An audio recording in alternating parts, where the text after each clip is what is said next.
The No BS Spiritual Book Club, the only no BS guide to the best spiritual books to inspire your own journey of self-discovery.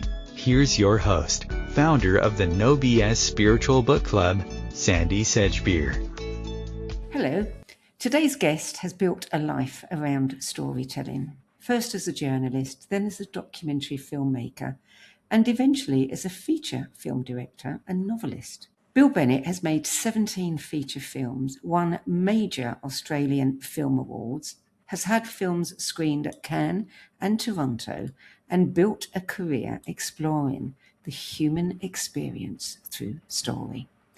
But one of the most important stories he's told began not behind a camera, but on foot, when he walked the Camino de Santiago, the 800-kilometre pilgrimage across northern Spain. That journey not only became his best-selling memoir, The Way, My Way, and a film, but also deepened a lifelong interest in intuition, spirituality, and the biggest questions about why we're here. Bill's reading reflects that same curiosity, ranging from Ray Bradbury and Steinbeck to Autobiography of a Yogi, the Kybalion, and the channeled teachings of Paul Selig. And as often happens with writers and filmmakers, those influences didn't stay on the page. Bill Bennett, welcome. Thank you, Sandie. So your earliest memories of books go back to childhood library visits with your mother. Do you remember the moment when reading shifted from entertainment to something that started shaping how you see the world? Crikey, what a question. Books were always important to me, and I think we're influenced so much by our parents, of course. Had my mother not taken us to the library of a Saturday morning, I don't know whether I would have attached myself to books as I did at that time and then throughout my life since. I just read voraciously, Sandie, from a very early age, and I've continued that since. And I can't understand how people can live in a world and not read. There is so much to learn. There's so much intelligence. There's so much experience from others, that you can just absorb through books. That more so books and films. As you know, I made this film The Way, My Way based on my memoir. I've been in Q&As all around the world, and sometimes I get asked the question, which do you prefer, the book or the film? And I always say the book. Because the book, number one, the book has so much more in it than a film can ever deliver. A film delivers emotion. A book delivers fact. A film is not a vessel for delivering fact unless it's a documentary. Films are a vessel for giving people an emotional experience, and that film certainly did that. There wasn't one screening that I attended where the audience didn't break out into immediate applause at the end of the film, and people were crying at the end of the film. At the beginning of the film, there was a couple of scenes where they're really quite funny, and every single screening, people laugh. They just laugh. And from a filmmaker's point of view, there's nothing more thrilling, than to see your work connecting emotionally with an audience. I mean, that's you said before, I'm a storyteller, and that's what I am. And part of storytelling is disseminating your work out to the widest possible audience. That's how you know you're successful. And when you were, 17, you found the first book on your list, The Teaching of Buddha. You found it in a hotel drawer in Tokyo. What was it doing there? Was that like, in America they have the Bible or something in the drawers in hotel rooms. They don't seem to have that in England. Is that their version of the Bible in Japan? That's what I gathered later on. My my parents had taken my brother and myself to Japan because our sister, our elder sister, was working at a big expo there in Osaka. And we landed in Tokyo first night. I don't know what prompted me to read the book. It just called to me. It was and you're absolutely right, Sandy. It is the Japanese version of the Gideon's Bible. And the book, I sent you a photograph of the book. I've still got the exact copy that I read that night. And I've read it many times since, and I don't know why I connected with it. I simply do not know why I connected with it, but it spoke to me on a very deep level immediately. Now, something's quite interesting, and I've been trying to figure out the timing on this, but on it must have been my 17th birthday, in August, I got my driver's license, and I went out driving in my mother's car with my brother and a friend, and I did stupid things, and I rolled the car 5.5 times. My brother was in the back seat, and he was thrown from the vehicle. He was 18 months younger than me, and we're very close. And I always remember, it was at night time, hadn't been drinking, just foolhardy. And I remember running back down the road and finding his body by the side of the road. He had brain, his skull was fractured. He came out of it okay. But I wonder now, and it's only really, with this, if you asked me to figure out these books, that I realised that was only months apart from me reading that book. And I wonder whether or not that was in preparation for what was to come. That I had a framework within which to operate. I hadn't thought about that before. My brother is now a retired vet. He's led a very successful life. We are still very, very close. He's my closest friend. And but I still have nightmares of running down that road and finding his body. Influenced my work ever since, because so many of my films are road movies. Yeah. It's only when we look back that we see all those dots, and join them up, and we see that, doesn't look like there's any accidents there. Those random events that we think bad luck or whatever all have a purpose. Yeah.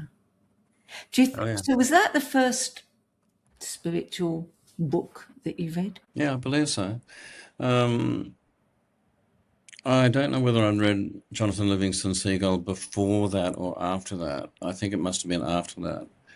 And I do regard Jonathan Livingston's Seagull as a very much a spiritual book.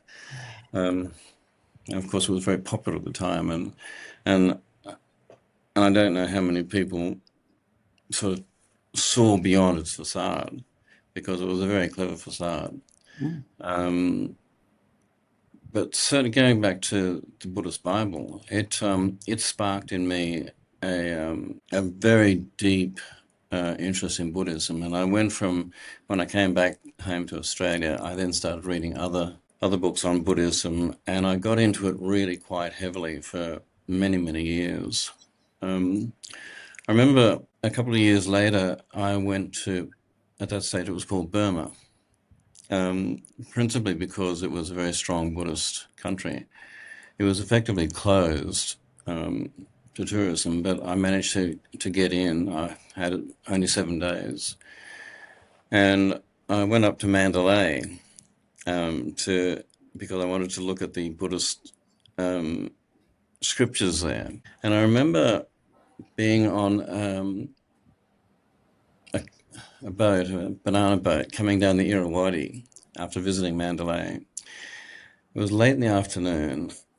The sun was setting. It was just golden. It was a freaky golden light. And the banana boat stopped at a little jetty. And I looked from the jetty, leading up steps up a hill, to a Buddhist temple.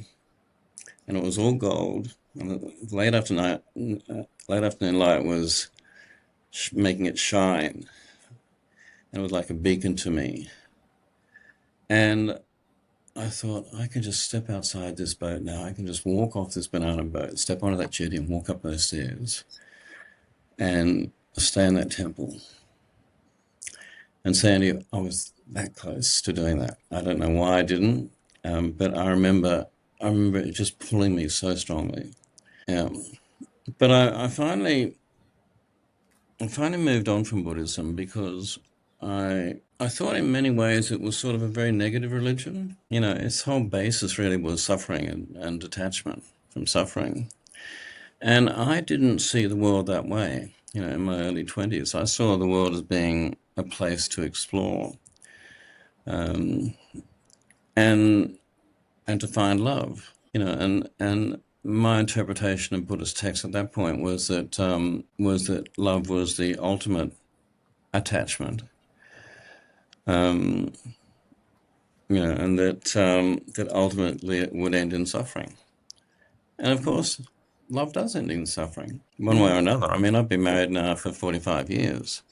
And one day my wife is going to die, and I'm going to be in enormous grief. I'm going to suffer.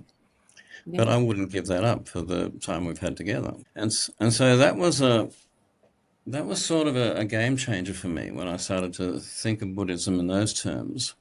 And I stepped aside from it, and I started looking elsewhere. Well, it's interesting that you read Jonathan Livingston's Seagull in the same year, because there's one with the Buddhist, you know, the kind of framework around it. And yet, when you think of Jonathan Livingston's Seagull, it's freedom. You know, it's just the opposite. It's potential, it's possibility, it's everything. And that book is such an interesting one because out of all the books that have been recommended, every year that book is in the top 10 recommendations. Oh, More really? people, yeah, that book, over and over and over again.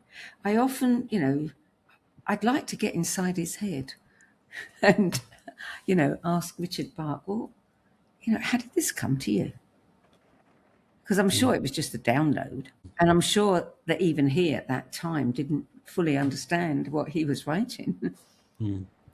Yeah, it was an audacious book at the time because it was only very short. It was only about 100 pages or so. But it had pictures in it, you know, and that in itself was audacious. There hadn't been a book like that come out. Yeah. I remember reading a story that he went on the road, you know, I mean, in the air because he loved his plane, but he started going all around America, and you know, we didn't have cell phones in those days, but he one day stopped somewhere and decided to call his publisher, who'd been trying to track him down because the book had become this phenomenal success and he didn't even know about it. Really? Yeah. Imagine that. It's a whole other era. Yeah, a whole other era. But you know, it's a parable.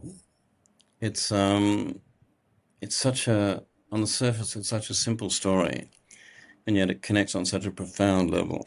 The third book on your list, The Illustrated Man by Ray Bradbury.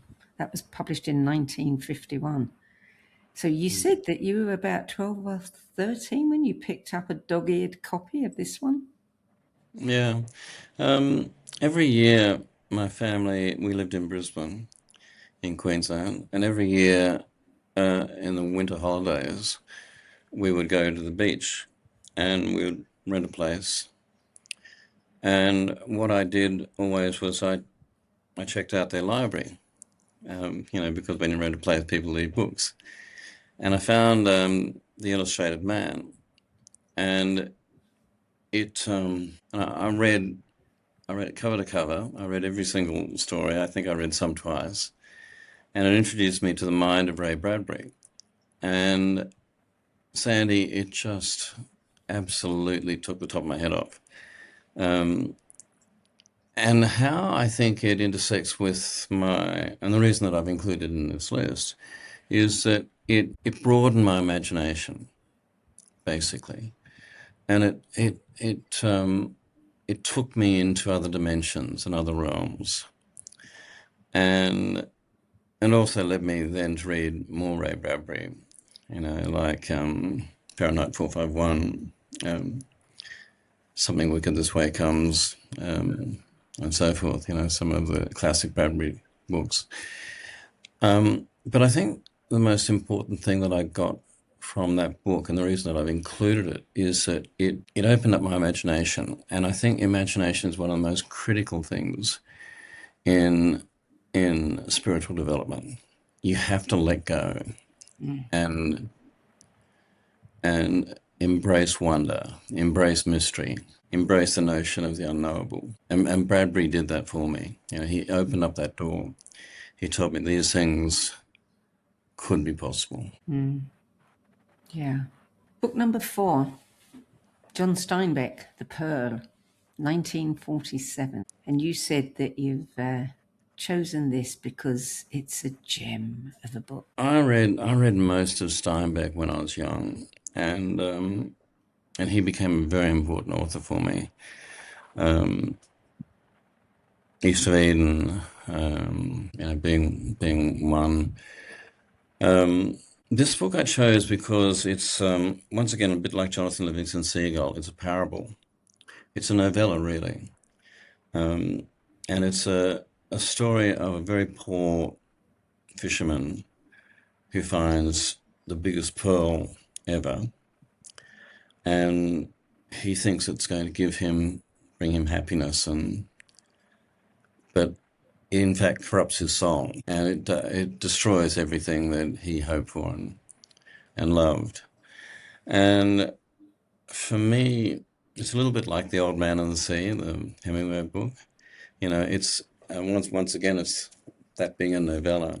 They're just these little gems of literature that say so much.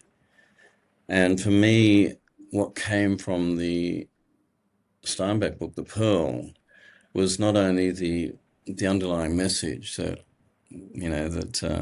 that what we wish for can in fact be incredibly destructive, but the humanity, the humanism of the storytelling, which of course permeated all of Steinbeck's work, and the notion that there's always this tension between good and evil. That each of us has elements of both of those things, which much later, I take up in the Kybalion. But it was the humanism, really, of that book that struck me. Yeah. You wanted to get the rights to that book and turn it into a movie, didn't you? I did. I met with John Steinbeck's, I think it might have been his son, in Cannes. When we sat down, we had a talk about it. He had already licensed the rights to somebody else. I don't know whether the film has ever got made or not. I think it might have.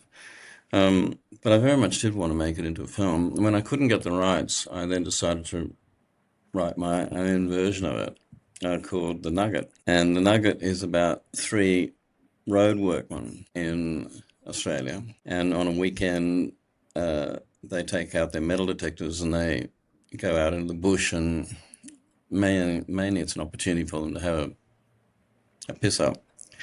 But they find the world's biggest nugget. And just like the pearl, they think it's going to bring them all the things they've ever wanted, but it begins to destroy their relationships and so forth. And the Nugget starred Eric Bana, who's become quite a well-known actor. And even now, 25 years after having made that film, it's still in release in streaming and so forth. And the film certainly is well known in Australia. Wow. Book number 5. And just like Jonathan Livingston Seagull, this one, every year, is in the top 10. Autobiography of a Yogi. Paramahansa Yogananda, published in 1946. Everyone loves this book. Yeah. It is an extraordinary book. And I think, as I say in my piece covering this that when I first read it, I didn't get it. It took me a long time to reach a point of development where I did understand it and accept it. I mean, there are so many outlandish things in the book, of course, bilocation, telepathy, levitation, healing. But when I did come back to it, after having learned so much from elsewhere, I got it. I really got it.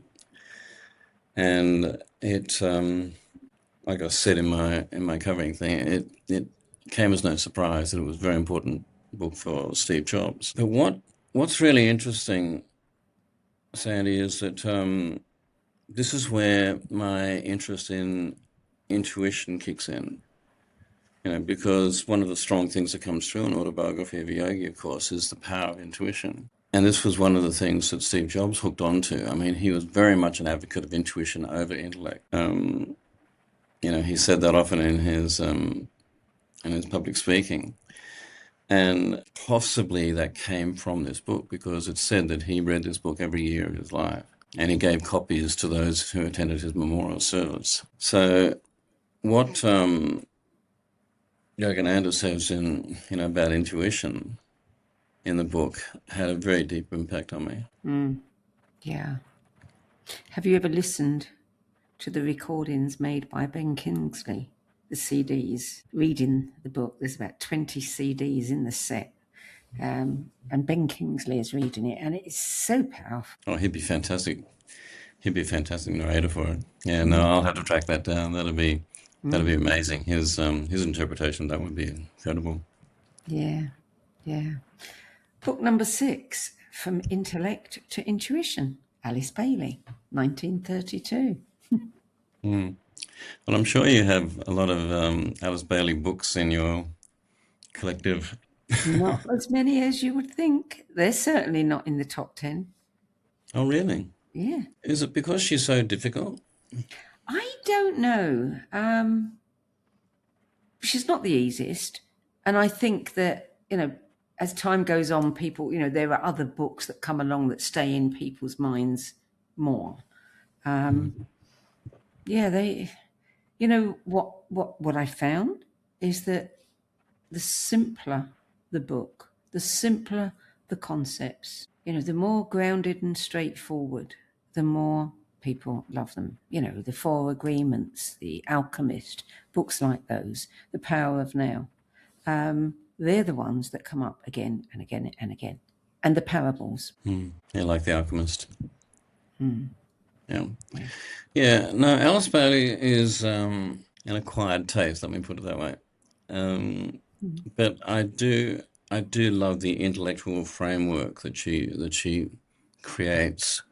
And that book and a number of other of her books have been very important to me, particularly in writing a book that I have called The Golden Nugget. Sorry, the Golden Nugget, the Golden Bridge. I researched Alice Bailey quite a bit when I was writing that book. It's just jumping back a bit. What in 1999, I think it was, I was working on a movie in New Orleans, a thriller, and I had to go to the airport to get a flight for a casting back in Los Angeles. I was driving. It was early morning. There was no traffic on the road. It was dark, and I was approaching an intersection at a green light up ahead. I went to accelerate. I was running late and wanted to make sure that I got through on the green light, and a voice kicked in said, "Slow down." This is the first time I'd ever heard a voice like this, and I dismissed it. And I thought, that's weird. And I went to accelerate again. The voice said a second time, "Slow down," more emphatically. I slowed down, and a huge truck ran the cross street, ran the red light, ran the cross street. I slammed on my brakes, narrowly avoided getting hit by the truck. Had that voice not said, "Slow down," had I not listened to that voice, I would have been killed. And I pulled up on the other side of the intersection, shaking, adrenaline, but with three clear questions in my mind. What was that voice? Where did it come from? And why was my life saved? And those three questions then started me on a 10-year journey to make a film on intuition, where I traveled around the world 4 times interviewing mystics, psychics, neuroscientists, gurus and so forth to find out what that voice was. And in the making of that film, that changed my life. Yeah, you got Bruce Lipton in that film, and Caroline Mace, and my sweet friend Michael Tamura. Michael Tamura, dear man. Yeah. Yeah, I can understand that. And whose voice was it? Well, I went up to the Dalai Lama's temple in Dharamshala, and I wasn't able to speak to the Dalai Lama. He was not there at the time, but I did speak to the head of his library and archives, a very learned scholar. And he said the most sensible thing to me. He said that it was an aspect of myself that was basically paying back karma, that in a previous life I must have done something good, and this aspect of myself was a karmic interpretation of that, basically saying, now's not your time to go, you've still got work to do, we're giving you this one on a platter. And that combined with Paul Selig, where I started to learn that each of us is an aspect of God, an aspect of the divine. That made sense to me, that, and so really it was myself talking to myself. Yes. Yeah. But my divine self talking to myself. Yeah.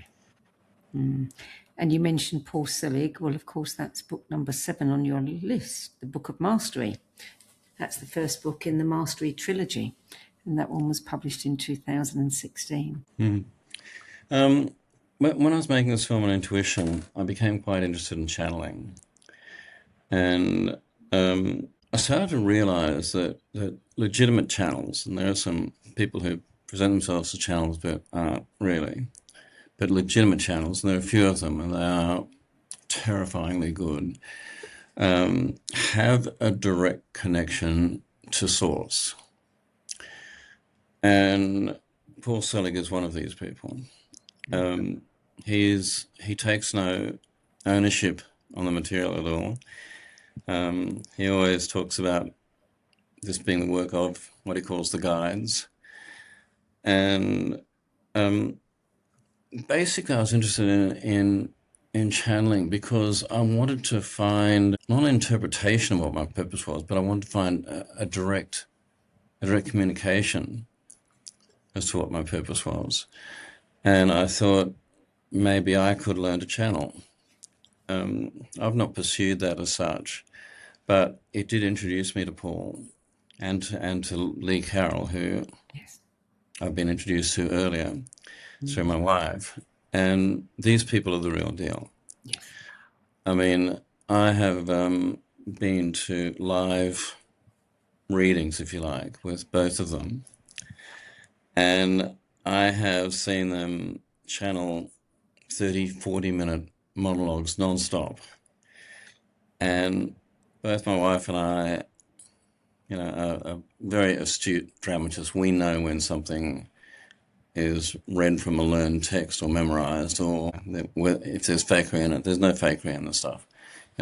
They're talking highly sophisticated, highly complex concepts in a way that you just can't get from any other source. So what I did is, after reading the Book of Mastery, I then went back and started at the beginning of his series called I Am the Word, the first book. I read everything then up to the Book of Mastery, and then I've read everything since, and I've become friends with Paul. And when I'm in a place where he is, we go out and have dinner and so forth. And he Michael Tamura certainly impacted my life. Lee Carroll has, but Paul Selig has probably had the greatest influence. Yeah. Yes, I can understand that. Book number 9, Life Between Lives. This one comes up a lot. Michael Newton, published in 2004. Oh, good. I'm pleased it comes up a lot. Once again, while making the film on intuition, I started becoming very interested in... I've always been interested in the soul. You know, there are two things that have always fascinated me. One is consciousness. What is consciousness? And the other is the soul. What is the soul and what is its purpose? And Jennifer, my wife, put me on to Dolores Cannon and her work. And I was then led by a bloke in Australia named Peter Smith, who ran the Michael Newton Institute for quite a long time. And he put me onto this book. And along with Dolores Cannon's work, suddenly a whole lot of stuff really kicked into place.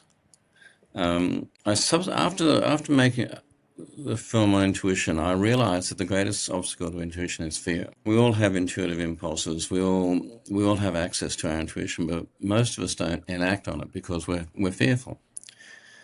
You know, our intuition often asks us to take unconventional steps, or steps outside of what might be deemed common sense. And fear normally stymies that for most people. And so then I made a film on fear. And I met Joe Dispenza and once again Bruce Lipton. Carolyn again came in on that. And that was, and of course the greatest fear is fear of death. And so this brought me back to the journey of the soul. In speaking to Peter Smith, reading that book, to watching Dolores Cannon's YouTube videos, there's a lot of them and they're amazing. It really brought home the fact that we don't die. You know, both Dolores Cannon and Michael Newton lay out the soul's journey, and it just makes sense to me. Yeah. And so I'm not afraid of dying anymore. Yes. Book number 10, Kybalion, William Walter Atkinson. And you said this one came late in your spiritual development. Yeah. Does this book come up often? No. I mean, it has come up, but no, not with any great frequency. Yeah, it's an unusual book, and I don't know why I found it or how I found it, but I remember first reading it as an audiobook in the car while driving, and I just went, wow, you know, this is really, really interesting. One of the things that really interested me was this notion of polarity, that there are opposites, of course, but the opposites are the same. There's just a different range of frequency between the two opposites.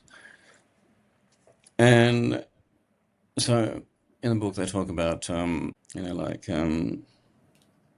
and hope, or hot and cold, or even east and west. Where is east and where is west? Where is anger? Where is love? There's just a frequency range between them, and where you sit on that frequency, and what that means is that you can shift that frequency. You can shift that pointer between say anger or hate or fear and love, and that I think was probably the most profound thing that I found in that book for me. You know, was that we can alter our worldview according to how we alter our frequency response to it. It's called an occult book. Some people call it an occult book. And the word hermetic, I understand, means secret, like the secret laws of the universe. And there's so much in that book that I'm still grasping with, the concept of the all and the absolute versus the relative. You know, these are highly sort of sophisticated philosophical concepts. But it is a book that I dip into and out of quite a bit to just sometimes adjust my thinking. Well, that's your 10 books. So now I want to talk about you. Your Camino walk eventually became the memoir and later the film. Looking back, do you see that particular journey as one of the pivotal turning points in the kinds of stories that you wanted to tell? Sandie, how the book came about was this. I told you about that near miss with the truck, and then I struggled for a long time to get that film made. Now, I've been quite successful at getting films made in the past, and this was an outlet for me. A lot of people who had helped me with the financing films prior said, "Yeah, look, I get what you're trying to do, but there's no precedent for it. There's I couldn't get it financed, basically." And I thought that the blockage shouldn't lie outside, with them. It lay with me. And so what I decided to do was I decided to walk the Camino intuitively and to dedicate my walk to this film that I wished to make. And so what I did, now just to explain what that means, the Camino is an 800-kilometer walk across Spain, starting on the French side of the Pyrenees. It's a very demanding walk, and a lot of people plan it out step by step, plan, the best place to stay and best places to eat and things like that. Being a film producer and director, I plan everything. I'm a meticulous planner. But with this, I decided that I wouldn't plan anything. I would absolutely wing it and go with my intuition, what I call my PGS, my personal guidance system. And because just on that, what I came to understand is that intuition is a legitimate system in our body. It just works within the energetic realm. It's as legitimate as our circulatory system, our immune system, our digestive system, and so forth. It's our intuitive system, but it works within the energetic field, and so can't be quantified by science. But it's there, and it works. And its primary function is to guide us on our purpose through life. And part of that function is to keep us alive. And that's what happened when I heard that voice. Anyway, so I decided to do this walk intuitively. I didn't plan anything. I winged it. And in doing so, I went places and met people that I wouldn't have otherwise met or gone. And that walk did have a huge impact on me. Within 12 months of doing that walk, Sandie, I was making that film after struggling for something like 10 years without having been able to get a breakthrough. And what happened was that in walking intuitively and realizing that I was safe in doing that, not only safe, but in fact, I was having a richer experience because of it. It gave me the confidence then when I came back to approach the film in a totally different way. I had been approaching the financing and production of that film in a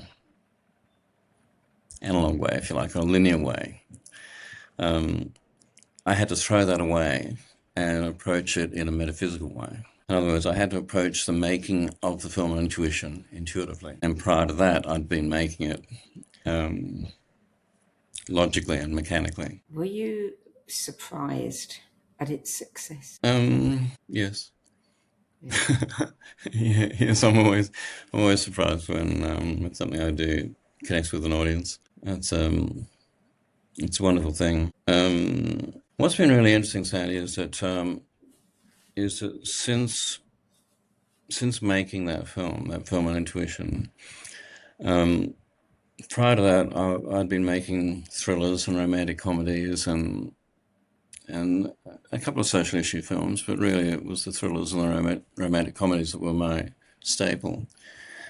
But from that film on, I only wanted to make films that I felt were worth making, that really put something out there that could have a very positive influence on people.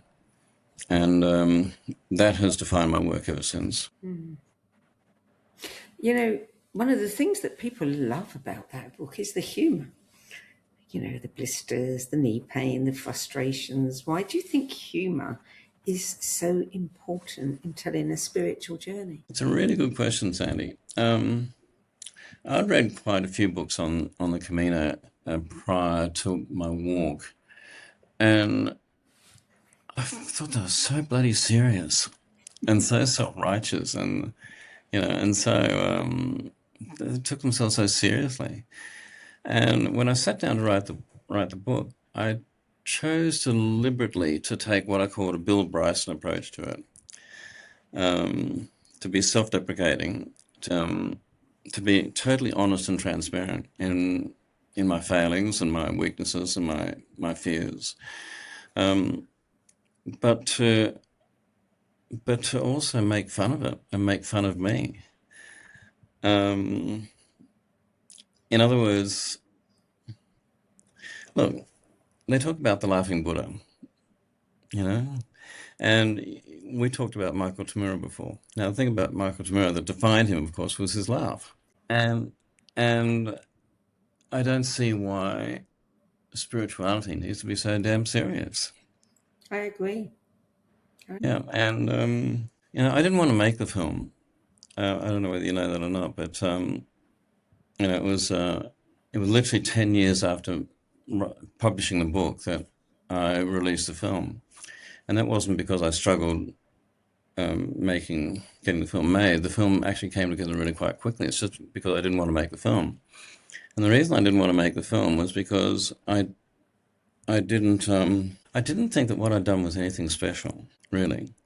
And I didn't really see that there was a story in it. I didn't think that there was enough substance to make a film. And probably, if I'm absolutely totally honest with myself, I didn't think it was possible for me to write and make a film about myself. And it's not that I wanted to protect myself or anything like that. I didn't. I mean, that didn't kind of enter into it. It's just that I didn't think that I could do it. But I had a friend who was a retired distributor, a very successful distributor, who read the book, and the book it affected him very, very deeply. And he persistently encouraged me to make a film on it. And really, because of him, I gave it a shot. And the only way that I was able to do it was really interesting, was this. When I sat down to write the screenplay, I decided that I would treat myself as a separate character outside of myself. I would see myself in the third person. I would see myself as being just another character in a movie that I was doing. And that allowed me to see that character with all of its foibles, with all its idiotic decisions, that turned out to be stupidly funny. And in seeing Bill as not me, Bill, but this character, Bill, I was able to do it. And in the making of the film, I was able to do it as well. And later on, if we want to have a conversation on one of your other podcasts, I can tell you the moment when that broke down.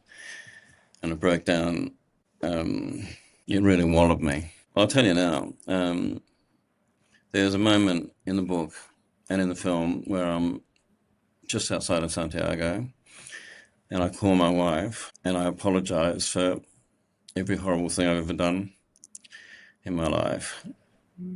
And I was on the side of the road and leading into the Camino, and I just cracked open totally. And I wrote a blog about it, and what I said was very fresh. And then when I came to write the screenplay, I pretty much did it word for word. And we shot that scene in the exact same place where I made that phone call. And I watched the actor playing me, Chris Hayward, who did a very good job, say those words to my wife. I was standing a little bit away from the crew, watching on a monitor, on a stand, and everything just flooded back. It all just came back, rushed back, and hit me. And bawled my eyes out, and I couldn't protect myself. I just, as I had done on the day, it all came back in living colour. Yeah, and all the horrible things that I'd done, all the self-interest, the anger, the fury at times, that were all uncalled for. I apologized and I sought forgiveness, and that was a Camino for me. That is an incredibly poignant moment in the movie. And, the woman who's playing your wife. That is my wife. That was your wife in the movie, isn't it? Yeah. And the way that she didn't speak straight away, and you're sitting there thinking, what's she going to say? I mean, you've just poured out your heart there. What is she going to say? And that was a lovely moment, really. Very well done. Yeah. Yeah, I think they say that there are a couple of things that happen on the Camino. One is that at some point you meet an angel, and the other thing they say is that everyone who walks the Camino has a question. They may not know what that question is. They may not even be aware of the question, but the Camino will answer that question. And the other thing they say is that most people at some point in the Camino have a total breakdown. I can imagine, yeah. It's interesting because you wrote The Golden Bridge, which begins with the man leaving home on the morning of his wife's funeral, and he just starts walking into the desert instead of attending the funeral. There's something about the Camino there, just somebody just getting on the road and going. Was it, did that idea for that book come to you on the Camino? I mean, how did that come about? Because I haven't finished the book yet. I've only just started it. But, it's a curious thing, and I can't, we look at the Camino as a pilgrimage. I mean, what is this man doing? Is it a pilgrimage? Is it he's walking with a question that he's looking for himself? So it's really weird, that book. It was the middle of COVID. It was the middle of winter here in Mudgee in central New South Wales, and it gets very cold here, like about -4 Celsius, so forth. I woke up in the middle of the night with this story fully formed. That's all I can say. It was fully formed. And I don't know how it came about. I hadn't been thinking about it, doing a story like this at all. It wasn't a function of anything that had been in my mind. It was there, fully formed. And here's what happened. In the middle of the night, in the middle of winter, under my covers, I said, no, I'm not doing this. It's stupid. There's no market for it. It's going to take me at least 6 months of my life. I'm not doing it. And they came back and they said, yes, you are. You're doing it.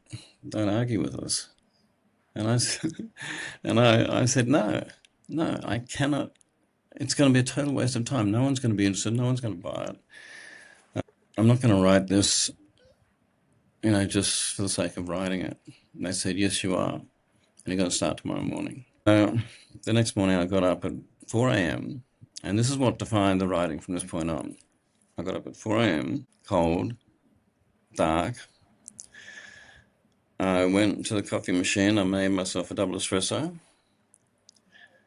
I sat down at my computer and cleared my mind. I didn't meditate as such, but I just, consciously cleared my mind. And I started writing. And I wrote from about 4:30 through until about 9 or 9:30. And I wrote every day until it was finished. And it just came like that. And I can't understand it or rationalize it or make sense of it. There were times when I needed to do research. Thoughts would come to me during the day after I'd finished writing at 9:30 or so. And then that evening I would do what necessary research there was. There's this wonderful section on dowsing. And so I needed to research dowsing, for instance. And like I say, I dipped into Alice Bailey, I dipped into Saint-Germain.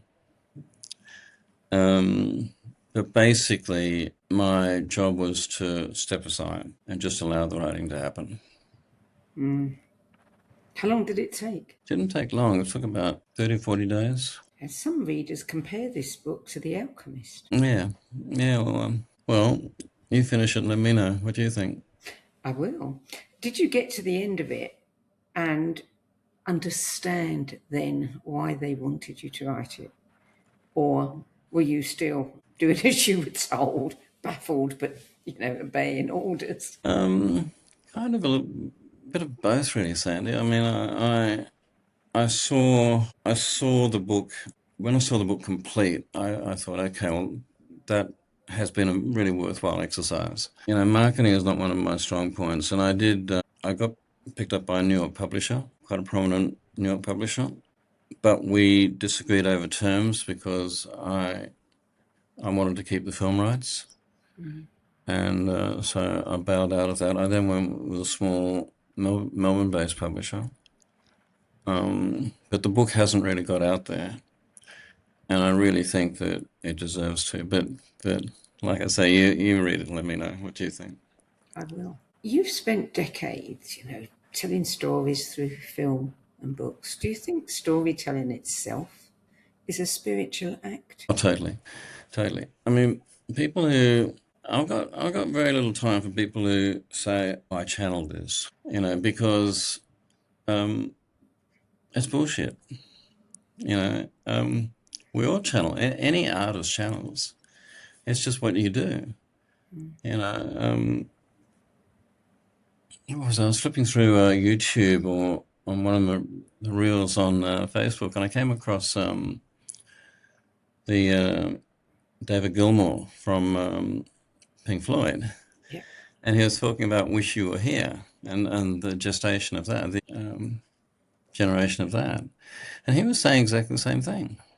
He just said it just came to him and he doesn't know why. And he said, if I try and analyze it, it's like trying to pick up a butterfly. He said, if you pick up a butterfly, all you're going to do is you're going to end up with dust in your hand. And he said, I don't try and analyze these things. I just acknowledge that they happen. So you see, I really respond to your no bullshit spiritual book club, because this aspect of no bullshit is really terribly, terribly important. We've got Deepak Chopra, coming out with the Epstein files, which shatter a lot of people. There have been others as well. And, it's so important that we find authenticity with the people that we read, that we learn from. I was on a live stream yesterday with Paul Selig, and he was answering a question from somebody, and he said, it was really interesting. He said, I'm not a teacher, I'm not a guru, I just turn up. And I think that Paul has got a terrifyingly strong no bullshit filter. He's a former academic at NYU, and he's, I don't know whether you've met him, but he's... I've interviewed him once. Yeah. Well, you know what he's like. He's got a very strong intellect, a very strong personality, and he doesn't suffer fools. And I respond to that. I think, everybody wants the truth. And, when someone falls from grace, does something that unexpected of them, if they just admit, rather than coming up with excuses, if they just say, do you know what? I'm human, I made a mistake. People would forgive them in a heartbeat because that's truth. When someone can face that, and it's truth. And we all know truth when we hear it. And so, the whole stuff about, I've done everything in the media, and I spent a lot of time doing what I call resonance marketing, which is quite different from mainstream marketing. But that people think that everyone is going to be bamboozled because they dress something up. Do they think that we can't feel that? that we don't know when someone's lying to us. We all know, you know, that we've all got that bullshit meter. The world would be a much better place if people were just honest with one another. And then at least you know where you stand. Yeah, I think coming back to the my way and my reluctance to make the movie, you know, my saying that I didn't think there was anything in it and that I didn't do anything special. What I came to realize, Sandie, is that that was, in fact, the thing that people wanted. They didn't want a hero story. They just wanted a story of an ordinary bloke struggling. Everyman story, Yeah. And I didn't realize that, you know, at the time. It was only later that I started to think, well, that's why people are responding. Yeah. You know, looking back over your life, the books, the films, the Camino walk, what do you feel has been the real journey underneath it all? I keep on coming back to that image of the Buddhist temple on the hill in the golden light, Sandie. And I wonder how my life would have changed had I taken those steps up to that temple. But I've always been curious as to why I'm here and what it's all about. And I've taken the view that if I have this curiosity, then other people have curiosity themselves. That if I'm interested in pursuing a particular line of inquiry, then it's probably, you know, I'm probably the mouthpiece for other people who want to ask the same sort of questions. I'm in a very privileged position where I can go to people like Dr. Joe Dispenza or Carolyn Mace or Paul or whomever, you know, and ask them questions that people would want to ask. In the end, for me, it comes down to understanding the soul's journey and your purpose. And I think now I'm only just starting to get a handle on what my purpose is, you know, after all this time. And I've made huge mistakes, and I've gone down pathways that I shouldn't have gone down.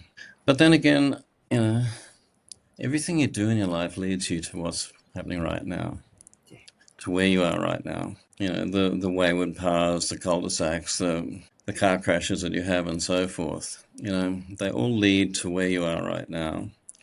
And you can't have any regrets. You can only be thankful that you made those mistakes. So what is the final answer? The final answer is to live with joy and love and keep a sense of wonder, I think. You know, at a certain point in your life, you begin to count back. When you're young, you count forward, or you don't count at all. But when you get to the age of 73, which I will be shortly, you start to count back. How many films do I have left in me? How many books do I have left in me? How many years or months or days do I have with my beautiful wife and my children? And when you start to count back, every day becomes precious, every moment becomes precious. And you have to treasure the opportunity to use those moments in the best way possible. And that's not a desperate thing. You know, that doesn't come out of any sense of desperation. It comes out of it's what it does is it creates an intensity for life, I think. You know, an intensity for the opportunities of life, and in all aspects. But joy, love, and wonder, they're the things that I grasp. Yeah. Well, we come to the final question, which you've already stolen my thunder on this one, because you've given half of it away. But we ask every single guest. Steve Jobs famously gave a copy of Yogananda's book to people who attended his memorial service. We all know that. What book would you give to the people who attend your memorial service? Well, crikey, there's a question. And it doesn't have to be one of these 10. No, I'm thinking outside the box. I mean, okay, so I'm running through a whole list of things. David Copperfield, The Collected Works of Shakespeare, I've never read the Bible, but I think it probably would be worth reading. Hard one, isn't it? It's a really, really hard one, Sandy. Yeah, I mean, Yeah. I'm sort of tempted to say I Am the Word, Paul's first book, because pretty much everything is laid out in that first book. For somebody, I have recommended that book to so many people who are in distress. It's a good one. Nobody's said that before. I do think that these books that Paul is doing are the modern Course in Miracles. That's how I regard them. Yeah. And I think, as I say, the first book is everything that you pretty much need to know is in that first book. I think it's a good choice. Yeah. Well, let's leave it at that then. Okay. Bill Bennett, thank you so much for adding your 10 best spiritual books to the No BS Spiritual Book Club's library of recommendations. It's been a real privilege to talk with you. Well, Sandy, it's been a big honour to be included in this list. Thank you. I mean, it's extraordinary what you're doing. The legacy that you're leaving is incredibly important. And I think it's extraordinary what you're doing. Thank you. So thank you. So, reflection time. Listening to Bill Bennett talk about the books that shaped him, you begin to see a thread running through his life. Curiosity, imagination, and a willingness to question what lies beyond the visible world. From childhood science fiction to spiritual philosophy, from filmmaking to walking across Spain, the journey keeps circling the same question. How much of reality are we actually paying attention to? Many of the books that he chose point to the same idea in different ways, that there may be more to life than what we can see, measure, or explain.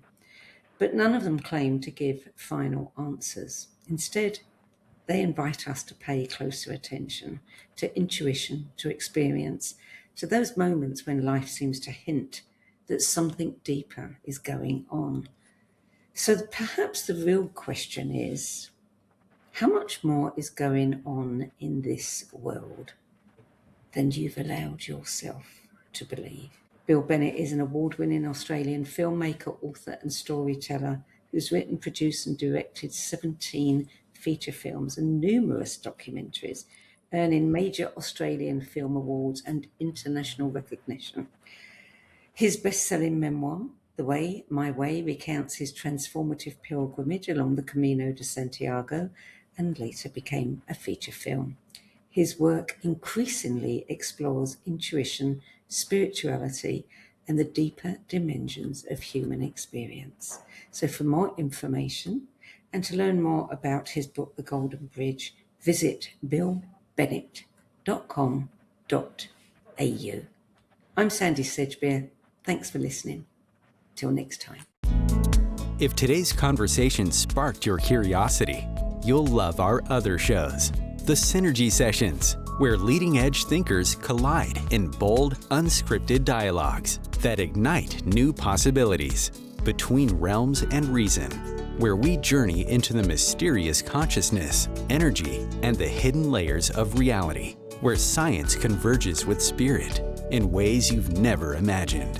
And the No BS Spiritual Book Club, where leading-edge new thought speakers, teachers, authors, and luminaries who've walked this path before you share the 10 books that had the biggest impact on their life journey.